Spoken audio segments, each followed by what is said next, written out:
Well, my current focus is beaded vessels, and I'm a wood turner. I turn wooden vessels, hollow them out on a lathe, and then I completely encase the skin and encase the vessel with a beaded skin. So I guess I'm a vessel maker. There are special wood turning tools that are called hollowing tools. So when the chunk of wood is solid on the lathe, it's turning around, and you're drilling a hole directly to the bottom and then slowly scraping out all the insides of the wood until you have a hollow form. I guess your husband does a lot of woodwork as well? Yeah, Jack does all of the large vessels for me. This is one that Jack turned on his lathe. I have a small lathe, and I turn all the smaller vessels on my little lathe. Sometimes we work together, and Jack will turn a vessel that I will add beadwork to, and sometimes he adds woodwork to my vessels, so maybe he'll do a lid or a base or something for one of my vessels. So we collaborate a lot.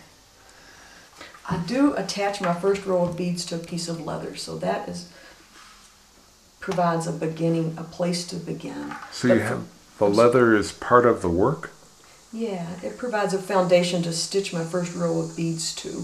Sometimes we're working on a new design now that I've eliminated the leather, and I simply do a circle of beads, so it's just nylon thread and a circle of beads, and then with my needle I'll continue to build bead upon bead, and it hugs the vessel, so it's like a skin that is created over the surface of the vessel.